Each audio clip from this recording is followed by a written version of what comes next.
हरिवंशपुर एक छोटा सा गांव था, जहां हरी भरी खेतियां सूरज की किरणों में चमकती, लेकिन गरीबी की परछाई हर घर पर मंडराती। गांव के किनारे पर एक टूटी फूटी झोपड़ी में रहती थी विधवा माला। उसके पति की मौत सालों पहले हो चुकी थी, जब एक दुर्घटना में खेत में काम करते हुए सिर पर ईंट गिर गई थी। तब से माला ने सब्जी बेचकर अपना और बेटे का गुजारा चला लिया था। सुबह सुबह उठकर वो बाजार जाती, ताजी सब्जियां बेचती और शाम को थकान से चूर होकर लौटती। लेकिन उसकी आंखों में हमेशा एक चमक रहती, उसके इकलौते बेटे विक्रम के लिए। विक्रम बचपन से ही पढ़ाई में सबसे आगे था। गांव के स्कूल में टीचर उसे गोल्डन बॉय कहते। हर परीक्षा में वो टॉप करता और सब कहते, ये लड़का एक दिन गांव का नाम रोशन करेगा, शहर जाकर इंजीनियर बनेगा या डॉक्टर। माला उसके साथ ढेर सारे सपने देखती। रात को जब विक्रम पढ़ता, वो चुपके से झोपड़ी के बाहर बैठकर तारों को देखती और सोचती, भगवान बस इसे सफल बना देना, इसके दम पर मैं सब सह लूंगी। लेकिन जीवन सपनों जितना आसान न था। किसी तरह खा पी कर दिन कटते। माला की कमाई से किताबें, यूनिफॉर्म, कभी कभी ट्यूशन सब चलता। अब वो नौकरी की तलाश में था। रिज्यूमे लिए शहर गांव घूमता, लेकिन हर दरवाजा बंद। एक शाम बारिश की बूंदें टपक रही थीं। विक्रम भीगता हुआ लौटा। माला ने दरवाजा खोला। क्या हाल बना लिया तूने अपना बेटा। कितनी बार कहती हूँ, जाते समय छाता ले लिया कर। मेरी तो कोई बात ही नहीं सुनता तू। बाहर कितनी ठंडी हवा चल रही है।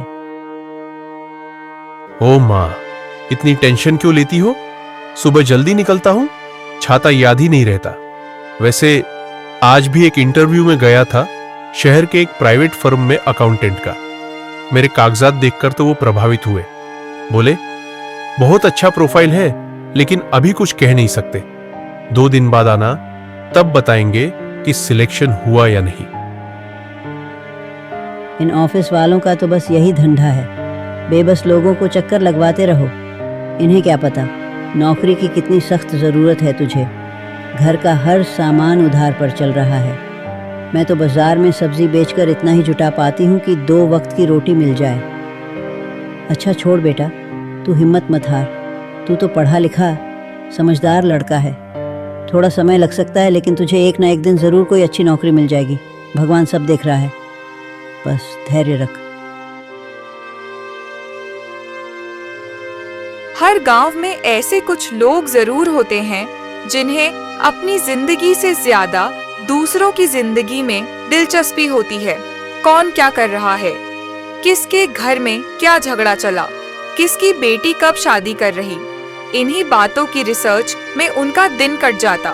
हरिवंशपुर में ऐसे ही 2 लोग थे, व्यापारी हरि सेठ और चाय वाला रामू।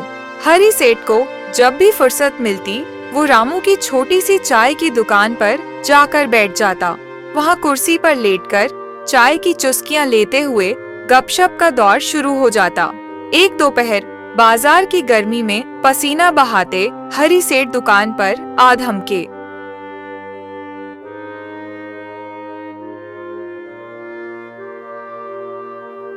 रामू ने चाय परोस दी। आओ हरि भैया, कैसे हो? आज तो पूरे जोश में लग रहे हो। लगता है व्यापार खूब चमक रहा है। अरे रामू, क्या बताऊं, पिछले हफ्ते से कोई अच्छा काम नहीं मिला था, लेकिन अभी कुछ देर पहले ही 3 लाख का ऑर्डर पक्का हो गया। अब तो महीने भर आराम से कटेगा। वाह भैया, कुछ ही दिनों में तो आप इतने अमीर हो जाओगे कि हम जैसे गरीबों से बात करने का वक्त ही न बचे। सही कहा ना? फिर तो आपका बंगला बन जाएगा, गाड़ी ला दोगे। अरे क्या बात करते हो रामू, इतने सालों में मुझे पहचाना नहीं? मैं उन लोगों में से नहीं हूं जो थोड़ा पैसा आते ही पुराने दोस्तों को भूल जाएं। मैं अच्छी तरह जानता हूं, घमंड तो पतन की जड़ है। वैसे सुना है विक्रम फिर किसी बड़े दफ्तर में इंटरव्यू देने गया था। कल क्या हुआ? देखा जाए तो पिछले साल से तो जाने कहां कहां घूम रहा है। अब जिस दिन उसे नौकरी मिलेगी उस दिन तो चमत्कार होगा। हाँ भैया, और ऊपर से माला ने अभी तक मेरे 8,000 रुपये नहीं लौटाए। कुछ दिन और देखता हूं, फिर ऐसा अपमान करूंगा ना कि जिंदगी में फिर कभी किसी से उधार न मांगे। वो तो बस सब्जी बेचकर गुजारा करती है, लेकिन उधार लेकर भूल जाती है। इस तरह दिन भर वो दूसरों की बुराई करके गप्पे मारकर ही अपना समय बिताते। बाजार की हलचल में उनकी आवाजें घुल जाती, लेकिन जहर फैलाती रहती। हरिवंशपुर के बीचों बीच एक विशाल हवेली थी। यहाँ रहते थे गांव के सबसे बड़े उद्योगपति रघुबीर सिंह। उनके पास चावल मिल, गेहूं की फैक्ट्री और 2 छोटे कारखाने थे। हवेली इतनी बड़ी कि अंदर बगीचा, स्विमिंग पूल तक। 4-5 लग्जरी कारें गैरेज में खड़ी। लेकिन रघुबीर की पत्नी का देहांत बहुत पहले हो गया था, एक बीमारी में। उनके 2 बेटियां थीं, राधा और मीरा। पिता की असीम दौलत और रुतबे ने दोनों को घमंडी बना दिया था। वो गरीबों से ऐसा बुरा बर्ताव करती जैसे वो कीड़े हों। दरअसल रघुबीर खुद भी बहुत कठोर इंसान था। गांव के किसानों को ऊंचे ब्याज पर कर्ज देता, और जब किसान ब्याज चुका नहीं पाते तो उनका खेत, मवेशी सब छीन लेता। उसी स्वभाव का असर बेटियों पर भी था। वो दान पुण्य का ढोंग करती, लेकिन दिल में बस स्वार्थ। एक शाम हवेली के लाइब्रेरी रूम में राधा और मीरा अपनी आने वाली परीक्षाओं की तैयारी कर रही थीं, या यूं कहें कोशिश कर रही थीं। किताबें खुली पड़ी, लेकिन ध्यान भटक रहा। उफ, ये गणित की किताब सुबह से खुली है, लेकिन एक भी फॉर्मूला समझ नहीं आ रहा। कल परीक्षा है, भगवान ही जाने क्या लिखूंगी। ये कॉलेज वाले इतना मुश्किल क्यों रखते हैं? मेरी तो हालत इससे भी बुरी है दीदी। देखो ना, ये इतिहास की किताब को कब से घूर रही हूँ, एक तारीख भी याद नहीं हो रही। हमें तो महीनों पहले से तैयारी शुरू कर देनी चाहिए थी। हाँ, अब तो बस रट्टा मारने का समय ही बचा। शुक्र है इतना ज्ञान मत दें, और वैसे भी हमें इतना टेंशन लेने की क्या जरूरत। अगर परीक्षा खराब भी हो गई तो पापा है ना, मास्टर जी से बात करके सब संभाल लेंगे। थोड़े से पैसे देकर मार्कशीट ठीक करवा देंगे। मुझे भी लग रहा है कि मेरी गणित की परीक्षा बहुत खराब जाएगी, कुछ भी नहीं लिख पाऊंगी। लेकिन पापा से कहकर मास्टर जी को अच्छा सा गिफ्ट दिलवा देंगे। जैसे तैसे मामला निपट जाएगा। मुझसे अब और नहीं पढ़ा जाएगा। बहुत नींद आ रही है, मैं जा रही हूँ सोने। तू बैठ के पढ़ ले। रुक, मैं भी चल रही हूँ।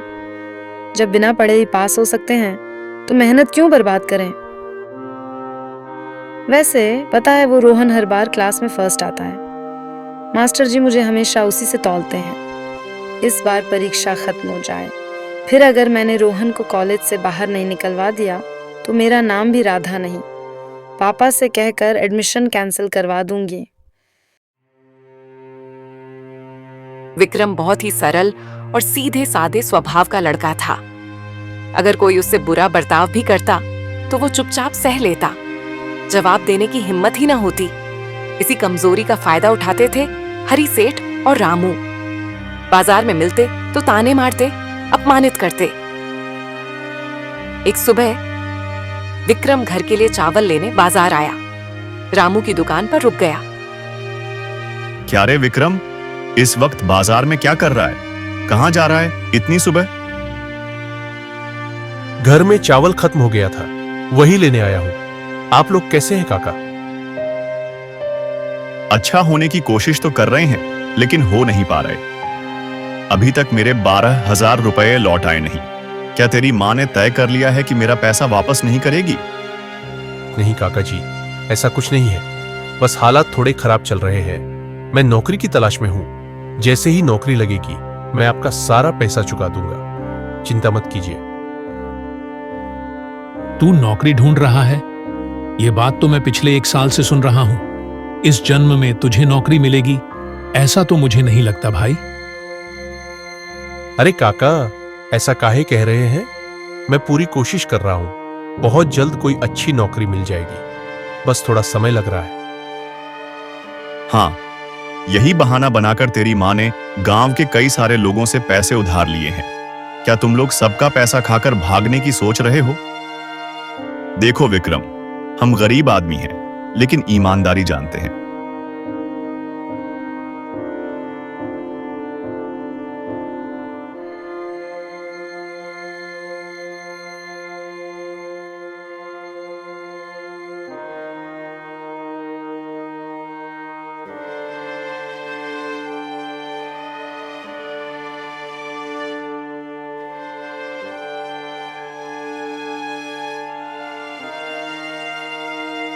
जो लोग 2 हफ्ते की बात करके 3 महीने तक पैसा नहीं देते, उनमें और चोरों में कोई फर्क लगभग नहीं 10 दिन होता। बीत चुके थे। समझ गए?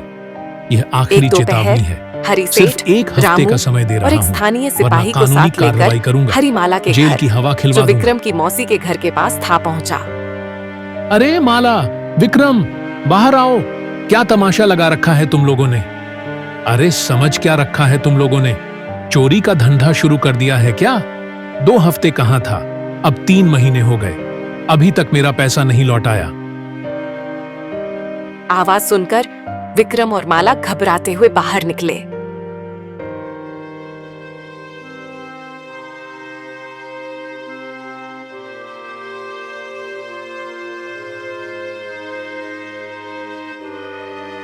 अरे क्या बात करते हो? अब और एक पल का भी समय नहीं मिलेगा। आज ही मेरा पैसा चाहिए, नहीं तो मैं ऐसा तमाशा कर दूंगा कि गांव भर में बदनाम हो जाओगे। कृपया ऐसा मत कीजिए साहब। अभी मेरे पास नकद पैसे तो नहीं हैं, लेकिन कुछ पुराने चांदी के बर्तन और एक जोड़ी गहने हैं। आप वो ले जाइए। अगर 2 महीने में भी मैं पैसे न लौटा पाई तो आप बेच देना। बस घर मत उजाड़िए। हरी सेठ ने लोभ से आंखें तरेरी। प्रस्ताव मंजूर हो गया। वो माला के पुराने गहने और बर्तन लेकर संतुष्ट होकर चला गया। विक्रम वहीं खड़ा सिसक रहा था। उसे समझ आ गया कि अगर परिवार को बचाना है तो नौकरी का इंतजार करना बेकार है। कोई दूसरा रास्ता तलाशना होगा।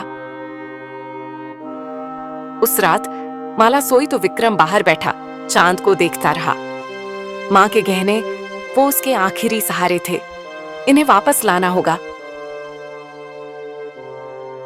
अगले कुछ दिनों में विक्रम ने गांव भर में पूछताछ की।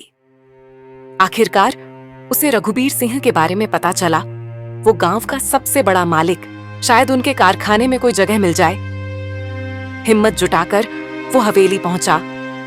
गेट पर सिक्योरिटी ने रोका, लेकिन विक्रम ने जिद की। आखिरकार रघुबीर से मिलने का मौका मिला। हवेली का ड्राइंग रूम चमचमाता था। सोफे, क्रिस्टल लैंप, दीवारों पर महंगी पेंटिंग्स।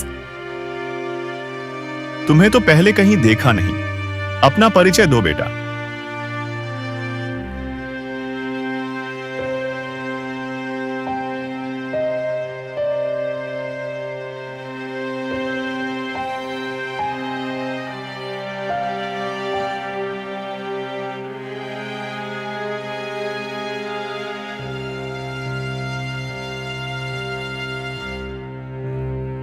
आज की युवा पीढ़ी होकर यह भी नहीं जानते, व्यवसाय शुरू कर लो, छोटा मोटा धंधा। मेरा नाम विक्रम अगर शर्मा है पैसे बाबूजी। उधार चाहिए तो मैं ब्याज हरिवंशपुर लगेगा। का ही हूँ। चुका कई पाओगे? दिनों से नौकरी की तलाश में इधर उधर भटक रहा हूँ। बड़े बड़े दफ्तरों में इंटरव्यू दिए, लेकिन कहीं से भी कोई लाभ नहीं हुआ। किसी ने मुझे नौकरी नहीं दी। आजकल नौकरी का बाजार कुछ अच्छा नहीं है।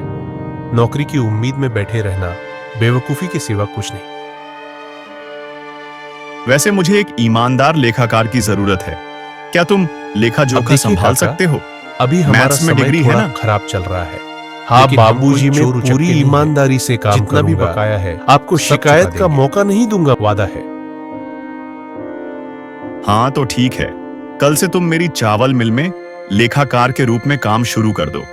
फिलहाल मैं 1200 रुपये महीना ही दे पाऊंगा, बाद में देखेंगे। बहुत संघर्षों के बाद मुझे पता है जब बाबूजी, आखिरकार लेकिन अपने विक्रम को खुद के नौकरी व्यवसाय मिली, शुरू करने की तो स्थिति उसकी में खुशी का मैं ठिकाना हूं न ही रहा। नहीं। पूंजी कहाँ? घर लौटकर इसीलिए आपके पास आया हूँ। सुना है आपके पास कई कारखाने हैं। अगर उनमें से किसी एक में मुझे काम मिल जाए तो माला बहुत की उपकार आंखें हो। नम हो गईं।